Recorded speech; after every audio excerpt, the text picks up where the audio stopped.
Hi,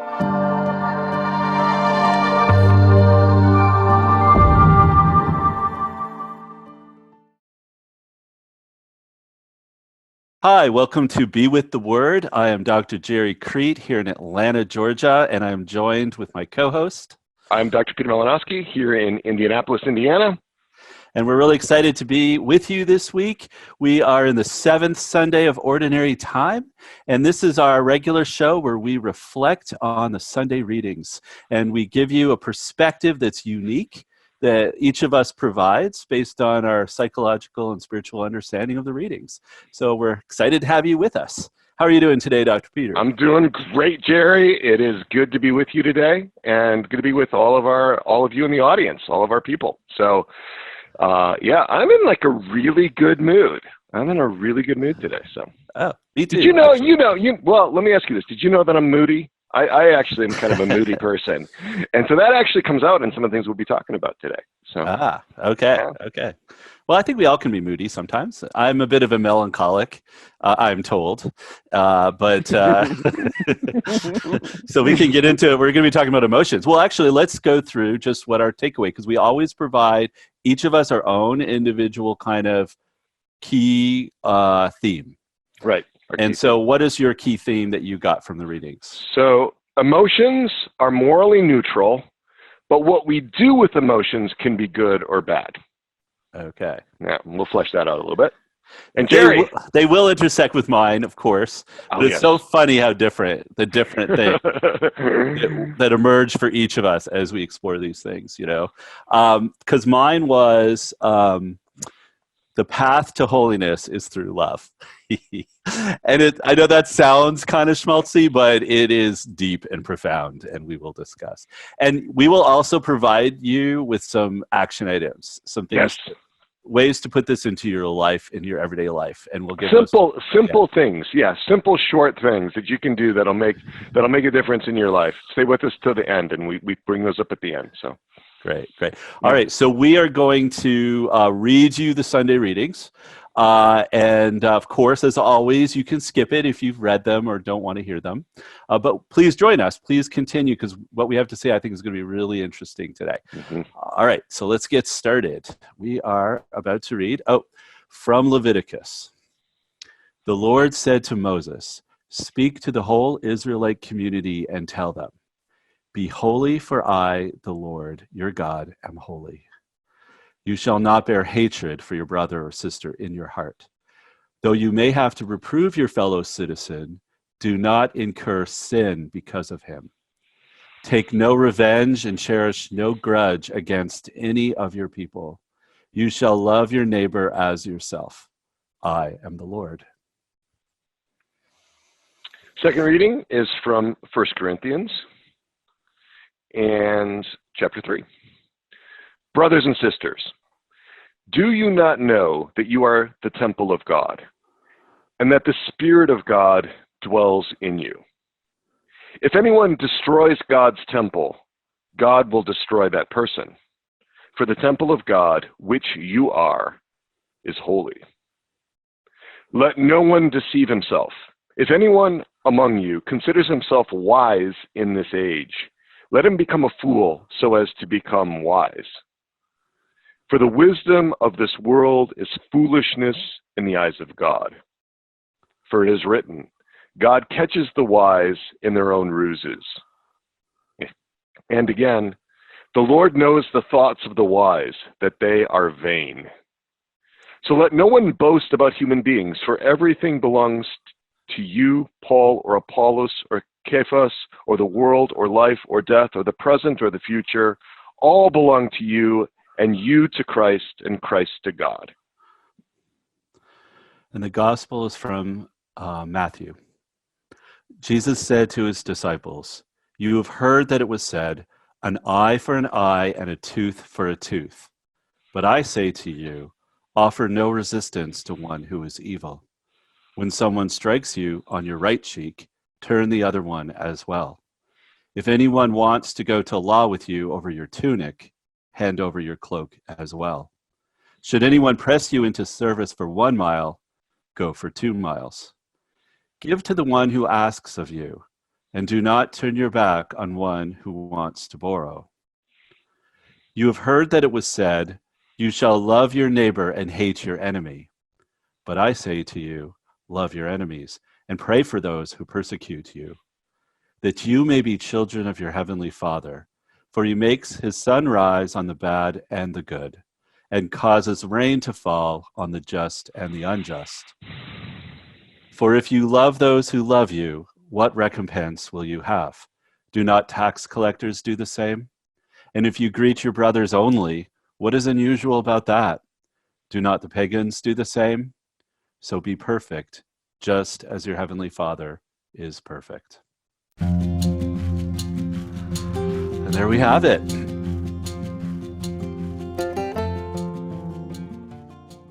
There we go. Powerful readings. Yeah. Those are provocative. Yeah. They bring up a lot. Oh, so Gerry, tell me, what struck you? What struck you in the readings here? All kinds of things, really. I was thinking the first reading, Leviticus, is so interesting because it says, "Be holy." And one of our kind of catchphrases at Souls and Hearts is like, "Be still." Right. Be loved.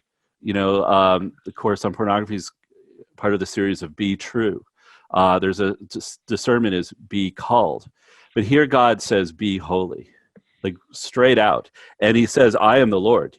You shall love your neighbor as yourself." And he really lays out, how to be holy, which is not to hold hatred, not to hold a grudge, not to go after revenge. So he's really beginning something that we see kind of gets spelled out in all of these readings, because after that we get the Gospels basically saying, turn the other cheek, offer your cloak, go the extra mile, which is funny. That's an expression you hear, and I sometimes forget where it comes from. Love your enemies, pray for those and so Jesus always sort of takes it even further, but it's the same principle, is that holiness is really about letting go of the things in your heart that are holding you back, that are tying you to this world and to things of this age that we might think are just wise or smart, but in fact are not, at least not in God's eyes. And so, I don't know, I was really, really kind of wrestling with that as I was reading through these readings. As you were describing that, it sounds to me like you're picking up on this progression from inside the heart to outside, right? Like there's this emphasis on what happens. He starts in Leviticus, he starts inside, right? You shall not bear hatred for your brother or sister in your heart, right? Very inside, right? Mm-hmm. It actually doesn't even, he's not even talking about interacting with your brother or sister. He's talking about what's going on with your brother and sister in your heart. In your heart. In your heart. So very much internal, so this work starts even before you have any contact with your brother or sister. Yeah. Yeah. Right? So it's very internal, and then it moves more to the external. Mm-hmm. Right? And so there's like a progression there as I was listening to what you said. And that's exactly what we talk about here at Souls and Hearts. I always key in at any time heart appears in any of the readings, I'm like, boom, on it. And I was very much on that one too. Like, to bear hatred. Like, what does that mean to bear hatred for somebody in the heart? I kind of, he explains it as, holding a grudge and so on, and even wanting revenge, but it's holding on to someone else's faults. It's holding on to criticism. It's holding on to even the idea that I know better and I'm better and other people are all wrong. And honestly, I've been on Twitter a lot lately. I've been tweeting.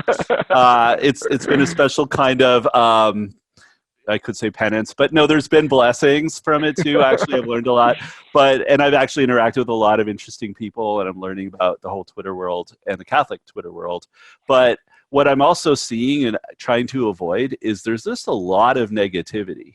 And I can sometimes even agree with some of the negativity and go, oh yeah, that's terrible. But it fosters, in my mind, hatred. It may not, to constantly be in a mind space where everyone is doing things that are wrong and hateful and negative can take a toll on one's own heart. So that focus, on the negativity, because that's what struck me in this language too, is the cherishing of the grudge, right? Like protecting it, loving it, holding the grudge, and it's easy to do that when you're interacting with people on the internet, right? It's almost like Oh, it yeah. leads people in some way to be able to enter into this conflict. They get to discharge their aggression. There's all sorts of things that get played out if the other person is a bad enough actor or seen to be a bad enough actor to be able to mistreat them, right? Right. And it plays into our vanity that we're right Right. about everything, Right. and whether we are or not, I think we're being called to detach, right? In love, to detach. I'm fascinated by this concept called holy indifference. And I've been fascinated for a while. It doesn't show up much in the writings of the saints, but it's mentioned by St. Ignatius of Loyola and St. Francis de Sales. And the best I can understand it is the closest thing I know in psychological terms to a not codependence or a detachment. In other words, my identity isn't wrapped up in what other people are doing and saying. And that I can have a sense of indifference. I don't care. That's not what it means by indifference. It means I am in a state of detachment where I am freed up to love. Regardless of what happens. Exactly. So I don't have to try to control other people. And I'm not invested in how they behave, except, to observe and then to make choices around loving them. All right. So you don't have to take responsibility for other people's actions. You can allow providence to work in these really mysterious ways, and you don't have to determine outcomes, right? And you can be responsible just for what you say and think and do, and not be responsible for other people. Right. Yeah. And understand that whatever they do, all things work together for good for those who love the Lord. Like good can come from that, from anybody that's loving the Lord. So we don't have to somehow, manipulate them or make them do what is right or anything like that. We can be sort of detached. If they take, if we do feel called to give advice or to suggest something, and they take it or not, it's a little bit out of our control. All we can do is choose to love, right. And that's all. And that's hard. That hard in general. I think it's especially hard with our own family members, because we're so close to them. Right. And like our own children, for example. And I mean, it's different when they're very young, obviously. Right. But as they get older and they're starting to make autonomous decisions, it becomes really difficult to just love them regardless of whether they listen to us or not, or do the things we really wish they would. Right. But what can happen is we can get so caught up in the fact that they're not doing what we want them to do, that it actually hardens our heart and maybe creates a grudge. Right. And we're called to be holy. We're called to be different. So that was a big takeaway. I wanted to point something else out, because I thought it was so interesting in, I think it was what St. Paul was saying, was it? But this part, there was this little line about the present and the future. Maybe that's the gospel. Actually, no, I think that's the gospel. Anyhow, and I thought that we have to be detached from the world, from life, from death. And it says the present and the future. And I was fascinated by this concept and the concept of time here. And even what does it mean to not be caught up in the future? And he doesn't say the past, but I would almost add that too. Oh, yeah. Because I think that I can spend a lot of my time obsessing over what I didn't do in the past, and a lot of my time obsessing about what might happen in the future, and even obsessing about what's going wrong in the present. To the point, where I'm never happy, no matter when and where I'm at. And instead, I feel like what the call to holiness here is in the readings is about somehow letting go of that in order to be just present. And that frees us to just experience God's love and to give God's love. All right. So, Gerry, can I offer you a diagnostic as to whether you hold a grudge or not? Go for it. You'd be interested in that? Totally. All right. So I think a lot of it, if you look at your daydreams or your imagination and where that runs, okay, you'll learn a lot about what's going on in your heart. David talks about in the Psalms the secret places in the heart. And I think a lot of times we don't even necessarily know we're holding a grudge because it may not be in conscious awareness. But if you find yourself imagining, playing out scenarios with people, you'll get to know kind of what's going on in your heart.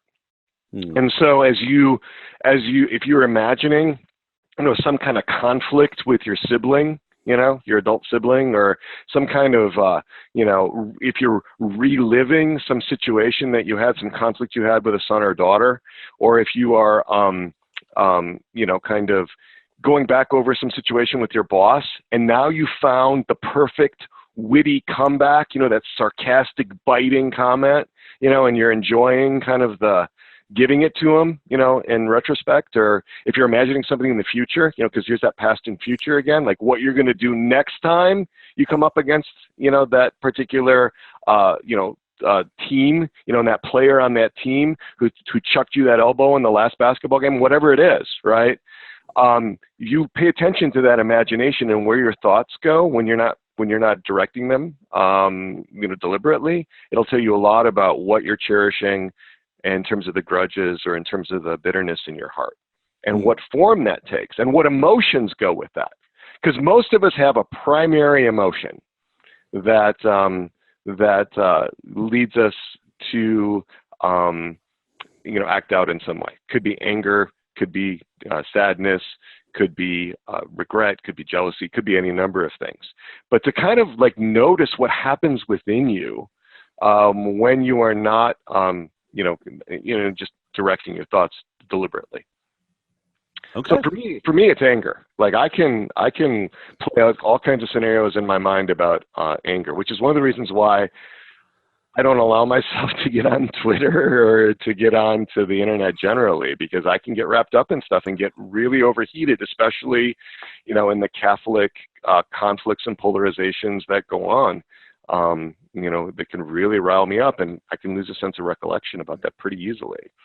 So I try to limit that, and I read more print material because it seems to I seem to be less reactive to that. Yeah. Yeah, I don't know. I'm not sure that for me it's anger the same way. I don't know that I do that. I think I get sort of tense or maybe more anxious. Just more just unsettled. I don't know that I daydream anger scenarios so much, but I think that, I might obsessively think a little bit too much about it and not let it go. One thing, so what does it mean to be detached? I mean, I think that I want a little bit to get back to one other point, though, and that is this idea of a fool for Christ, which I think is fascinating. We could spend a lot of time on it. I know we're not going to spend a lot of time on it now, but because it just seems like the things Jesus is suggesting seems to be the opposite way of reacting. Like we have an counterintuitive. Like you were talking about, like your reaction would be to be angry about something, or my reaction might be to be anxious about something, and yet Christ's reaction to various things and little injustices or things that don't seem right are actually like not what anybody would react, how anyone would react. It feels unnatural, in fact, and foolish in the eyes of men, right? I think is the point here. And I guess what I'm wondering about is what that is really about, because I know for some people, they might read this and read these passages and think they have to be a doormat or think that they can simply be abused. And I don't think that's actually the intention of these passages. And in fact, the way I would see it would be there's a difference between simply being used and abused by someone, and a difference between, which is sort of an external reality possibly, versus being detached so that you are free. It's an interior space of freedom. So in fact, someone could abuse you in the sense of they could even martyr you. Like I think that's what the saintly martyrs experienced, right? Like they were detached enough that they were killed, and they somehow embraced that. I mean, that's the ultimate, right? But for us in our everyday life, like how do we become so detached that we are free? Versus something else which is about simply being a doormat. What Yeah. are your thoughts on that? So, I mean, I totally agree. I think about that with my clients about what is their human capacity, right? Because I've had plenty of people come into my office and they want to die to self, right? But they've got a lot of dependency issues. They've been taken advantage of. They're routinely exploited in various ways. And so, you know, in order to die to self, you've got to be self-possessed. In other words, you've got to be able to have that space to give it up freely, to give things up freely. So sometimes we have to live up to this gospel and do some prerequisite steps. We have to be able to set limits and boundaries. We have to be able to say no in order to be able to say yes, right? Because otherwise, it's just going to be extracted from us, right? And so a lot of times, I think the Gospels presume a pretty reasonable high level of psychological maturation, right? To be able to get up to that, you know, that's a developmental thing. Just like we don't expect 2-year-olds to be able to share their toys with this kind of detachment, because part of being two in our fallen world is to know that you have a separate identity because you possess things, and those things are not other people's things, right? So there's sometimes a kind of working up to that. But I think what sometimes people do is there's a caricature of the gospel.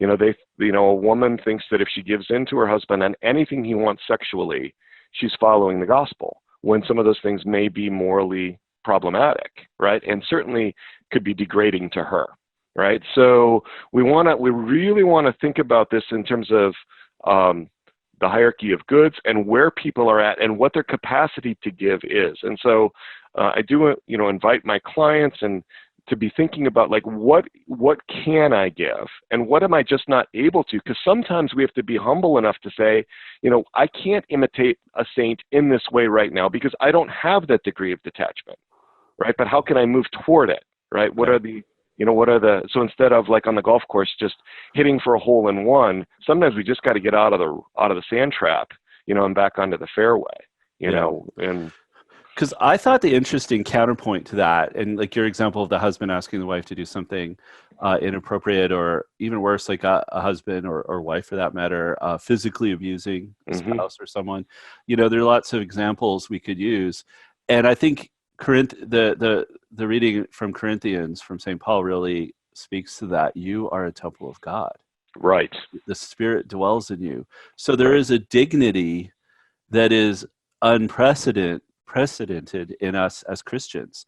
And it even says, if anyone destroys God's temple, God will destroy that person. I mean, that's pretty unequivocal. Like, God is going to have his day if you hurt, if you destroy a temple of God. And he says in other places, better for a millstone right around your neck than to lead a little one astray. Yeah. Exactly. And so it's an interesting counterbalance to understand the real dignity of a human being, and when you own, like you were talking about possessing that self-possession, like when you own your true dignity as a child of God, as a temple of God, wow. When you own that, you have a certain kind of freedom to transcend the rules, if you will, or not the rules, but the wisdom, so to speak, of the age. And you are able to, be that perfection that God is calling us to here at times.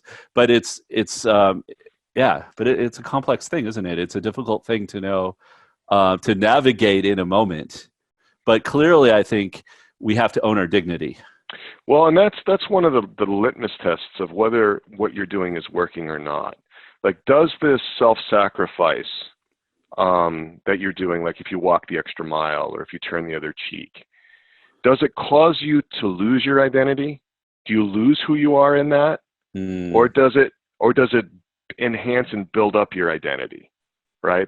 Because that's how you kind of tell, is this moving from a position of dependence, or is this moving from a position of detachment from self, right?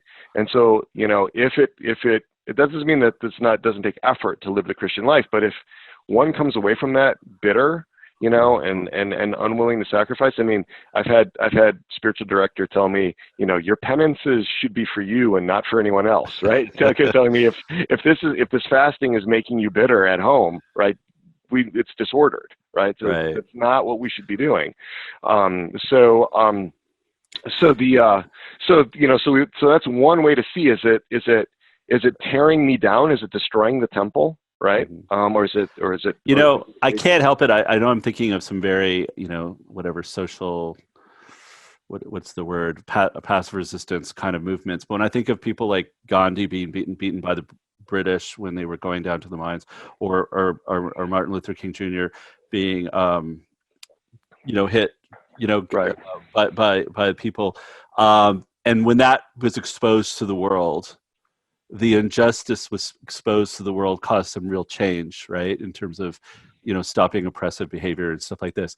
And it wasn't, they didn't lose dignity when they were beaten. Right. And Christ didn't ironically lose dignity on the cross. The saints even though didn't everything lose. everything was oriented to humiliating him, he didn't lose his dignity on the cross. Right. And the saints didn't actually end up losing their dignity when they were martyred. And in fact, they gained a greater dignity because they knew their dignity. Right. And they were willing to, so I mean, that's a pretty high calling for all of us, but I think your point is right. If we are making these choices, we don't have to, in terms of, maybe it's a self-sacrifice, or maybe it seems like a foolish thing, but it's, as long as we are retaining who we are, we don't lose it. I think that's powerful and beautiful. So I think that's a cool aspiration, and I think we could spend a lot more time figuring it out, but we probably do need to get to our action items, right? Yeah, we should probably get there a little bit more. I just wanted to stress a little bit more that, and if you feel anger in your heart, right, that's different than bitterness, right? Feeling an emotion is a first moral act. We've talked about this a little bit before in a previous show, but it doesn't carry any moral weight. It's what you do with that emotion that carries, it can be good or bad. So if you feel anger, if I feel anger, which is a pretty common emotion for me, right? I can nurture that, I can nourish it, I can play that out, or I can resist it. I can think about, the good qualities of the person I'm angry at, or I can appreciate something about their motives that I probably wasn't thinking about because I reduced him into some two-dimensional figure, rather than say, there's something that I'm not seeing here, So I, I've just really encouraged people in that mental life. Some people daydream and imagine more than others, right? But just really kind of, think about like what's going on, remembering what's going on, because it'll tell you a lot about what's going on in your heart. And stuff that you may not know in conscious awareness or may not be aware of. So, yeah, and that kind of leads to the action items too. So, but you had some comment here. I cut you off. No, you didn't. I was actually concerned. I wanted to make sure we talked about your theme enough, because I know you. Yeah. Did you feel like you just? Yeah, that's it. I mean, you had great stuff today, Gerry. It's not all going to be like, whatever. I just think what you were bringing up was so important about the dignity and the and the detachment. So we're going to stay with that. So. Okay, sounds good. Well, so action item. Well, what was your action item? So my action item is to think about, what emotion do I give into, right? What emotion do I give into and let dominate me? It could be anger, sadness, could be regret, could be jealousy, and then can I reimagine situations, if I'm playing things out in fantasy, with me acting in a Christian way, loving the other person, again, practicing loving in the heart. Kind of like Jerry Bird used to imagine free throws. Like when he was injured, he imagined shooting free throws, and it actually helped his free throw percentage. We can imagine loving the person. We can kind of go through what that would be like, rehearse that, instead of allowing ourselves to get into whatever fantasy ruts we get into with our whatever negative emotions we have. So that's the challenge, is can I reimagine myself when I catch myself imagining something negative and harboring something? All right. I love it. Okay. Mine's really simple. Uh, and this may be as a result of spending too much time on Twitter lately. Can you do it in 140 characters or less? That's right. My action item is to pray for someone in politics or in the church that you despise, or that you dislike, or you have some angry feelings Wow. about, or whatever. Because I know I was starting to have it, and we're not here. This is not a political show, so we're not here to talk about different politics. But I'm Canadian, and by nature, and so all American politics is foreign to me, and the whole lot of it I dislike, to be honest. And so any amount of this person or that person or this party or that party, whenever I see them, I usually have a negative reaction in some way, and I could get into like, like despising or just being super negative. And so it was occurring to me that we lose the sense of the other person's dignity. Even if they're not a Christian, they have an inherent dignity as created by God in his image. And so my job really isn't to be judge and jury of that person. Right. And so what I can do is pray for them. Right. And and it explicitly says in the Gospels, pray or love your enemies. And the only way I can love some of these so-called enemies that I have, I don't even know them usually, and is to pray for them, pray for their souls, and not in a bless your heart kind of prayer, but a true prayer, like an intentionally, I want the good for this person. I want, God to fill their heart. I want them to have peace. I want them to work through whatever issues and anxieties and struggles they have for the good. And for that to be as sincere as possible. And then you won't be imprisoned by your own bitterness or by your own grudges, right? Because those chain us, right? The grudges we hold chain us down. And so it's great. It's great medicine for the heart. Yeah. So yeah. Thank you. Beautiful. All right. And if there's somebody in your life like that and you want to do something kind as well as pray for them, hey, go for it. I mean, you can always do something kind to someone that troubles you, because that's what God. You know what? And I was challenged too. Like if I go to a party or if I go somewhere, I tend, because I'm an introvert by nature anyway, I will tend to just like go over to the people I know. I will tend to just go with what's safe, and because I'm so absorbed in myself and how I feel and my comfort level, and the Gospels challenged me to go, well, you know what? I really shouldn't be just doing that. I should be looking around and actually going out of my way to talk to people and engage people that I either don't like, don't know, or whatever, and get out of myself. Because I feel like that's what we're being called to do. So anyway, but let's at least pray. Yeah. All right. Well, I hope you have a great week, Dr. Peter. Yeah, you too, Gerry. You too, and all of our audience. And, comments, let us know what you're looking for. If it's something you like, something you didn't like, something you'd like to hear more of. We've got the comment boards at our website, soulsandhearts.com. We've also got, we're also on YouTube, so you can comment there. And we'd love to hear from you. Send us an email off of our website if there's something else you'd like to hear about. And yeah, we're really open to creating content and are having discussions about things that are matter to you. We've got some really great blogs. Like go on our website, explore our blogs, everything from, technology and parenting to dealing with depression to dealing with, starting the new year. What are some of the other ones we've had? God image stuff. We've had, mindfulness. Can Catholics do mindfulness? Yes. We've got, stuff on emotions. It's a wide variety of people writing for us, Catholic clinicians. And we're actually in the middle of a website makeover. That should be happening this week, or may already happen by the time it gets released. And so that's exciting. And we got courses coming up in the not too distant future. So lots of good stuff. Lots of good stuff. Yeah. All right, so join us on this pilgrimage as we try to remove psychological or natural barriers to experiencing God's love. So until next time, be still, believe, be loved. Take good care. God bless.